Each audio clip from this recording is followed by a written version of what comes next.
Today, I want to talk to you about something truly remarkable: the power of relaxation and the art of allowing the impossible to manifest in your life. You see, the world we live in today is constantly moving, racing against time, chasing dreams, and trying to keep up with the fast-paced nature of modern life. And it's no wonder that we often find ourselves stressed, anxious, and feeling like we're on the verge of burning out. But today, I'm here to share with you how you can change all of that. Let's start with the basics.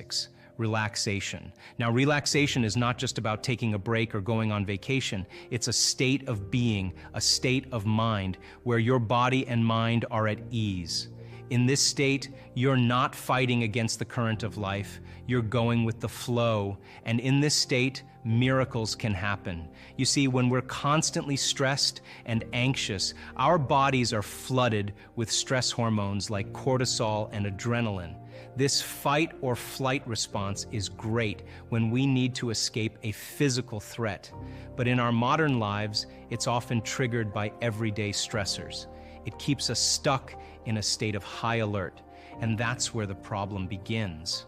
But when you truly relax, when you allow your body to let go of that tension, something amazing happens. Your brain shifts from beta to alpha and even theta brainwave states, and your nervous system begins to calm down. In this state, you open up to the possibility of transformation. In my work, I've seen countless individuals who have experienced profound healing and positive change simply by mastering the art of relaxation. They've overcome chronic illnesses, emotional traumas, and even financial struggles by allowing themselves to just let go. So how can you practice relaxation? It's not about zoning out in front of the TV or scrolling through your social media feeds. It's about creating a space for yourself where you can truly unwind. Find a quiet spot, sit or lie down comfortably, and focus on your breath. Breathe deeply and let go of any tension with each exhale. But relaxation is just the first step. To allow the impossible to manifest, you need to understand the power of your thoughts and emotions. Your brain is like a record of the past, storing all your memories, experiences, and beliefs. And most people, when they wake up in the morning, start thinking about their problems, which are essentially memories from the past. The moment you start thinking about your problems, you trigger the emotions associated with those memories. Your body then believes it's in the same experience, 24/7, 365 days a year. This keeps you stuck in a loop, and you end up reaffirming your old identity. If you think you're a failure, you'll feel like a failure, and it becomes a self-fulfilling prophecy. So, the key is to break free from this pattern. When you wake up in the morning, instead of dwelling on your problems, take a moment to sit and slow everything down. Begin to visualize a new reality for yourself. Affirm your intentions and consciously choose to change your thoughts. This is the moment where you can reprogram your mind and body for a new future. But here's the challenge. You can't wait for external circumstances to change in order to feel differently. The old model of reality is waiting for external events to change your internal state, but the quantum model is about causing an effect. When you generate the feelings of gratitude, worthiness, and love within yourself, you're already creating the change you desire. You're shifting your energy from lack to abundance, from fear to love. Your body responds to this shift, and it's not just wishful thinking, it's science. In fact, I've conducted studies where individuals practiced feeling gratitude for just 10 minutes a day for 4 days. The result? Their immune systems improved by a staggering 50%. Your body is an incredible pharmacy, and by changing your internal state, you're essentially creating the best medicine for yourself. Think of it this way. When you're in a state of gratitude, it's like you've already received something wonderful. The emotional signature of gratitude is that something has already happened to you. You're in a state of receivership, and this is where the magic happens. Now, the journey of change isn't always easy. It requires you to step into the unknown, to embrace uncertainty and unpredictability. Most people would rather cling to their unhappiness than venture into the unknown. But the truth is, the only place where true transformation can occur is in the present moment. When you're stuck in the known, in the familiar past and the predictable future, you're running on autopilot.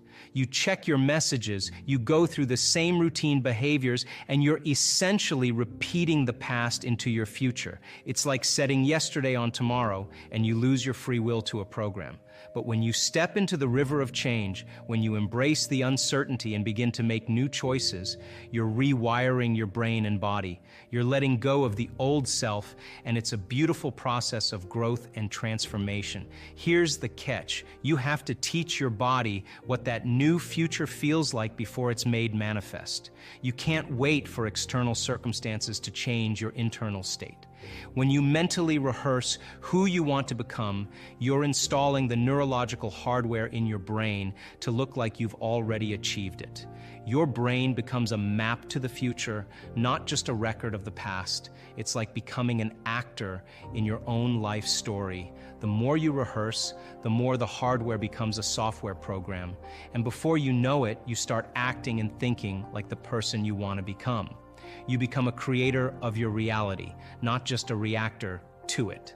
So let me share a secret with you. The moment you start feeling gratitude, your healing begins. The moment you feel worthy and abundant, you start generating wealth. The moment you're in love with yourself and life, you create more love. You're no longer waiting for things to happen to feel a certain way. You're causing an effect. But to do this, you have to understand the power of your thoughts and emotions. It's a beautiful dance between your mind and body, between your conscious and subconscious. Your subconscious mind doesn't know the difference between a real-life experience and an emotion created by thought alone. So, every time you generate positive emotions within yourself, your body responds as if something wonderful is happening. It's a feedback loop that can transform your life. I've seen individuals overcome chronic illnesses, manifest abundance, and create the relationships they desire just by mastering this simple yet profound concept. And today, I'm here to tell you that you can do it too. Now, as we close this conversation, I want to leave you with a simple practice that you can start right now. Find a quiet space, sit comfortably, and take a few deep breaths. With each exhale, release any tension or stress. Focus on something you're truly grateful for, and feel that gratitude in every cell of your body. Let it wash over you like a warm embrace, and know that in this moment, you're already creating a new future for yourself. Remember, you have the power within you to create the life you desire.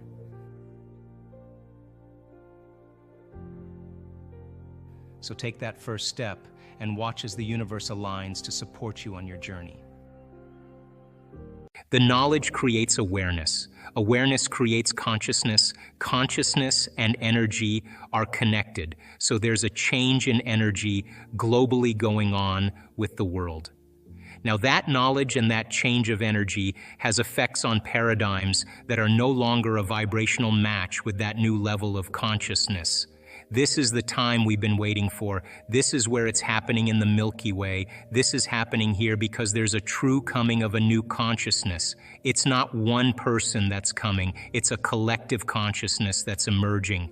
If you look around the world right now, whether you're looking at the economic model or the political model, or even certain aspects of the religious model, the environment, the medical model, there's several different parts of our culture that's beginning to collapse.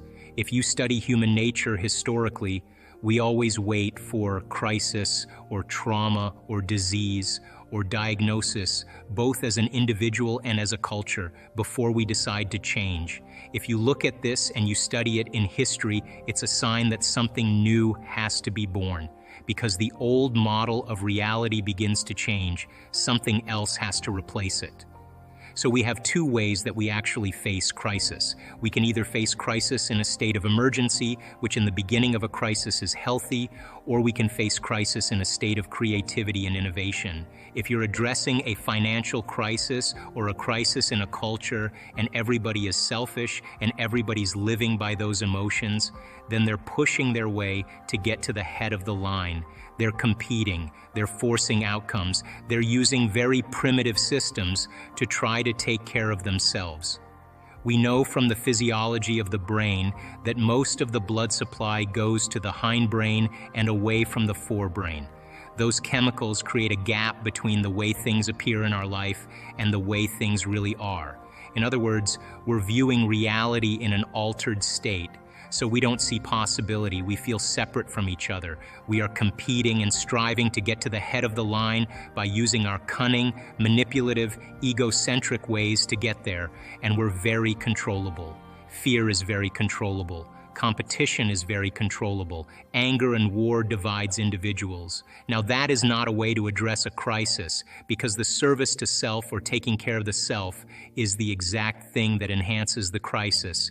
Because if you and I are all doing the same, if we're all doing the same thing, then a culture becomes more divided. It becomes more disintegrated. It becomes more incoherent. And possibility then is not part of the equation. So the other state of mind, if you can view crisis as a great opportunity brilliantly disguised as an impossible situation, and you have to match the conditions in your environment with a new mind. Now we're talking about greatness, because innovation and creativity and a new way of thinking and a new way of being means that we can't do the same thing from the past. And so in history, cultures that are individuals that overcame their environmental conditions were considered mystics and saints and leaders and charismatic leaders. They were individuals that saw past the illusion of the present reality. When we begin to become innovative or creative, the brain begins to switch. We begin to turn on the forebrain, the frontal lobe, which is really the crowning achievement of the human being. And we begin to ask bigger questions. How can we create a new way of being in a world that's falling apart? How can we begin to create a new system to adapt to these conditions? And I think that people, when they begin to feel empowered by possibility, when they begin to see that the death of the old paradigms means the beginning of a new paradigm. How many people actually believe in the idea that the way you think has some effect on your life? So how many people actually woke up this morning and consciously created a future? You know, the biggest reason why people don't do it is because you don't really believe it's true. You see, if you knew on a gut level that it was absolutely true, would you ever miss a day, and would you ever let any thought slip by your awareness that you didn't want to experience? So your brain, according to neuroscience, is organized to reflect everything you know in your life. Your brain is a record of your environment. It's a record, an artifact of your past. So if you believe this, then does your environment control your thinking, or does your thinking control your environment? So if you wake up in the morning and you get out of bed on the same exact side as you did the day before, you shut the alarm clock off with the same finger, you slip into your favorite slippers, you shuffle into the bathroom and you use the toilet like you always do, then you walk over to the mirror and you look at yourself to remember who you are. Then you get into the shower and you wash yourself in the same routine way. Then you groom yourself to look like everybody expects you to look. Then you go downstairs and you drink coffee out of your favorite mug. Then you drive to work the same way as you did the day before. You see the same people that push the same emotional buttons. You do the exact thing that you know how to do, and you memorize and can do so well that you're an expert at.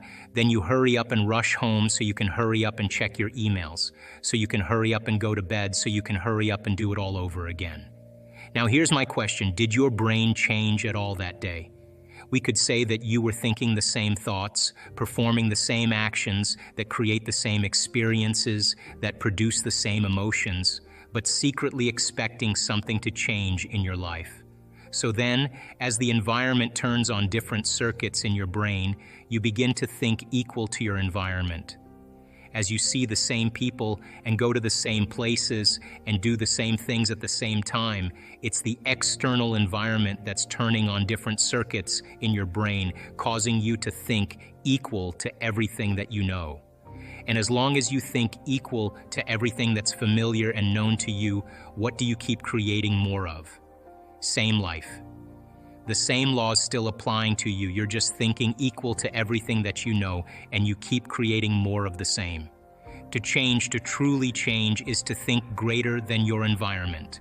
And every great person in history knew this, whether it was William Wallace or Mahatma Gandhi or Martin Luther King or Queen Elizabeth I or Joan of Arc. They all had a vision.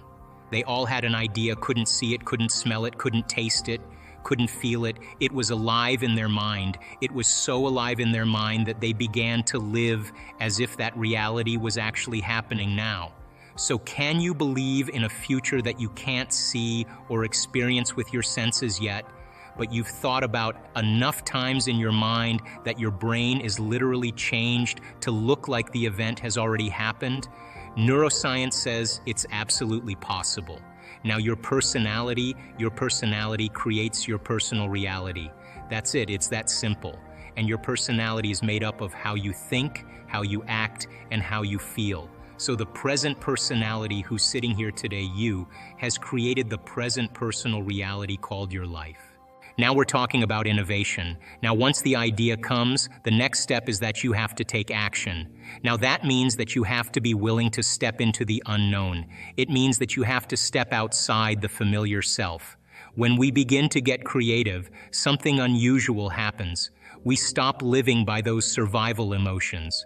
Those survival emotions alter our perception and cause us to look at the future through the lens of the past. So there is this kind of model that says, here's the old self and here's the new self, and there's a gap between the two. And when we no longer think, act, and feel in the same way, all of a sudden we start to feel uncomfortable. We start to feel unfamiliar. It starts to become unknown to us. And most people, the moment they step outside of the old self, because they're no longer making the same choice, they don't feel like themselves any longer. So the first thing they do is they make the same choices that produce the same behaviors, that create the same experiences, that produce the same emotions, and they say, this feels comfortable or it feels familiar. The person, the maverick who's willing to step out into the unknown, that unknown is the perfect place to create from, because only in the unknown can you create something new. And if you and I can become comfortable in that unknown place, then the best way to predict the future is to create it. Teach your body emotionally what that future feels like before it happens. Now why? Well, the stronger the emotion you feel from the future you're creating, the more you're going to pay attention to the pictures in your mind, and you're going to begin to remember your future. And biologically, it's the same as remembering your past. So then you have to stay in the feeling of that future in order for you to be aligned to that destiny. When people start crossing the river of change from the old self to the new self because they're no longer thinking, acting, and feeling in the same way, there is literally a biological, a neurological, a genetic, a chemical death of the old self. And this dark night of the soul, this unfamiliar place, is the true value, the true step towards developing a new self. And then if you can teach your body emotionally what the future will feel like, that means that you're not going to wait for your wealth to feel abundant, or your success to feel empowered, or your new relationship to feel love. In fact, the moment you start feeling abundant, you're generating wealth. The moment you start embracing empowerment, you're stepping towards your success. If you get up from a creative process and you feel grateful, you feel a love for life, you feel a joy for existence, you feel a passion for the moment, you will not be looking for your future because you'll feel like it's already happened. When you get to that moment where you have that feeling, that's your compass, because that feeling is going to drive your behaviors. It's going to drive more of those thoughts. And when you feel that feeling and it's visceral, no person, no thing, no experience will stand in the way between you and that vision, and you will be initiated by the universe into wealth. Thoughts are the electrical charge in the quantum field, and feelings produce a magnetic charge in the quantum field. And how you think and how you feel broadcasts electromagnetic energy that influences every single atom in your life. The thought sends the signal out, and the feeling draws the experience back to you. My daughter probably is really the greatest creator I've ever come across in my life. My daughter was 15 years old, and it was the summertime, and she sat down with me, and she just, by the way, had finished her last creation, which was acting in a music video that she created that became #1 in the United States on the charts. So she was with me in the summer, and I said, so Gigi, what do you want to work on next? What do you want to work on? And now she's 15 years old, so you can imagine. She said, I want an unlimited shopping spree. Now, what am I going to say to her? No. I said, okay, here's the deal. You got to practice this every day, and I want you to get very clear on your mind on what it would be like to have the most amazing shopping spree of your life.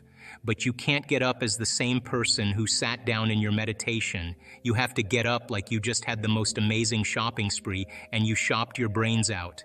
And what do you think she said? No problem, Daddy. And so it was the summertime, and in the summertime, children love their freedom.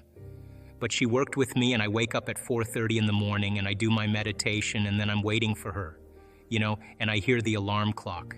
I hear a rustle around in there, and then I hear her settle down, and I wait. And, 30 minutes later, boom, the door opens up, and I look at her and I go, how was it? She said, I don't know. And I said, you have to recondition your body into believing that that future event is happening to you now, because your body is the unconscious mind, does not know the difference between an actual experience that produces an emotion that you fabricate by thought alone. And you have to change the circuitry in your brain neurologically to look like the event has happened.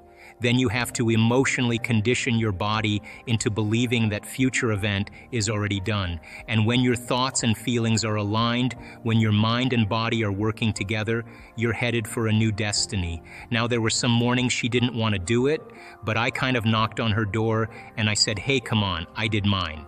You're going to do yours? And I got down on her level, and I let her know that I had completed mine, and I asked her to complete hers. Now I was in Washington, D.C.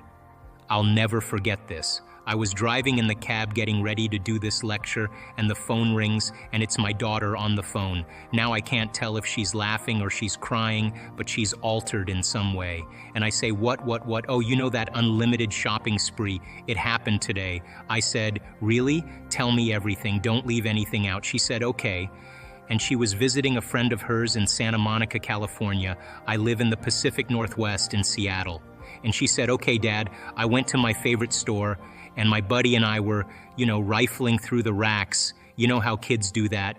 And she said, all of a sudden, this guy walks up to us, my friend and I, and says to my friend, hey, is your father Sam Borelli? And the young girl says, yeah, that's my dad. He said, okay, you two come with me.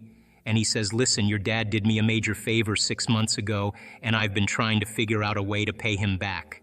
And so he reaches into his pocket and he pulls out the company credit card and he said, ladies, have a nice afternoon. The cab pulls over on the side of the road, and I say to my daughter, how much did you spend? She said, I spent $7,500 today, Dad. I said, do you feel guilty about that? She said, nope. And I said, never feel guilty for anything you do, good or bad. And so I said, look, I gotta go. I'm going to call you on my way back to the airport on Sunday. Congratulations. What is gratitude? The emotional signature of gratitude means the event has already occurred. It's not just feeling the gratitude, because we know that just having an elevated emotion doesn't affect matter. We know that just a clear intention of seeing something change doesn't affect matter.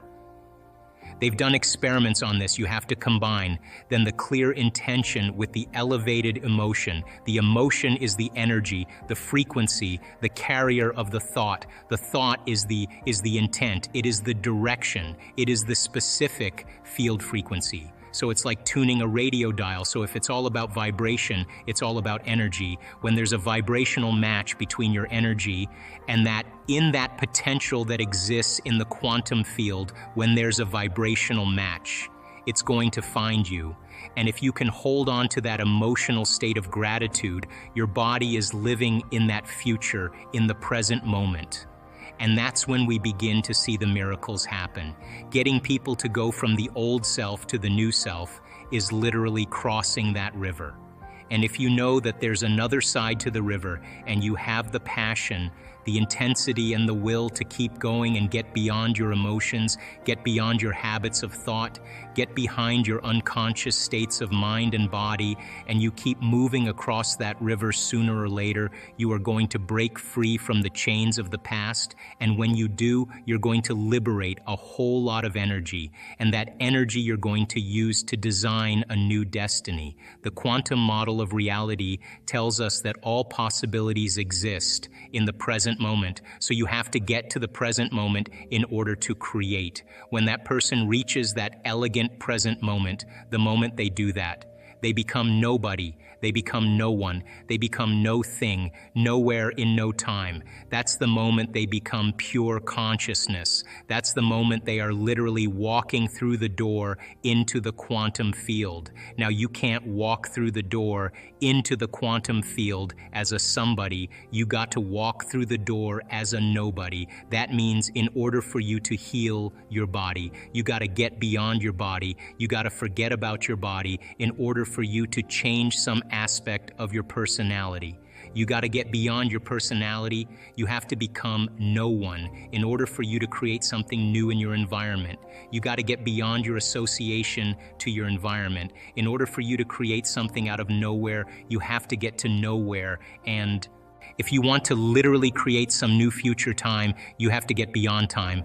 And the moment our students do this, there's this magical thing that we see happen over and over again. It's becoming redundant now. It's becoming a pattern. All of a sudden, the moment they do that, their consciousness begins to merge with that greater consciousness. And all of a sudden, the brain starts to fire in holism. The left side of the brain fires to the right side. It works in synchrony, so like this massive whole brain state. At the same exact time, the heart moves into a state of organization and coherence. And if you look at the map on the computer and we have the student hooked up to the heart monitor and the brain monitor, we can turn around and look at that person and they have tears of joy rolling down their face. They are so whole, they are so happy that it's impossible to want in that moment, because how could you want when you're whole? And that's the moment the miracle happens. There's nothing that you have to do, because when you're living in survival, you're living in stress. Emotions of anger and aggression and hatred and anger and anger. Emotions of anger and aggression and hatred and judgment and fear and anxiety and guilt and shame, depression, unworthiness, they're all created by those hormones. When you're living by those hormones, you're always going to try to force an outcome, control an outcome. You're always going to try to predict how it's going to happen. You're going to get in your own way. The quantum model of reality actually then creates an energetic field, so that instead of you going out there and getting it, and it takes time, you are collapsing time and space, and it is being drawn to you. And we talk about that in our work, the difference between third-dimensional creation and fifth-dimensional creation. Third-dimensional creation takes time. You got to get your body up. You got to go somewhere. You want a new house. You got to go, look at a bunch of houses, get a loan, pay it off in 30 years. You want a new job. You got to go 25 interviews. You get a job. It's not quite the job you want. You want a new relationship. You go on Match.com. You look at 40, 50 different people. You go on all these dates. It takes time. But in fifth-dimensional creation, you're not going anywhere to get it. You are actually drawing it. You are the vortex that's collapsing time and space, and it's your energy that's bringing it to you. Now that then begins to become the excitement, because now you're no longer trying to control or predict the outcome. You're trusting the outcome. You're trusting in the unknown. You would never analyze where it's going to happen or when it's going to happen, because you understand that the moment you do that, you just return back to the old self. The new self would never think that way. So as you sit up straight and open up this channel to the brain, in one slow, steady breath, as you inhale, you're going to lift those muscles, perineum, front and back up at the same time. So as you inhale now, you're pulling that energy and contracting these muscles, and you're locking that first center down, and you're squeezing, and you're milking this energy out of it. So it goes first center, then you follow your breath into the second center. And as you follow your breath into the second center, now you lock this one down. And the way you lock it down is you pull in your belly button close to your spine, you pull it in, so then inhale first center, then you pull in the second center,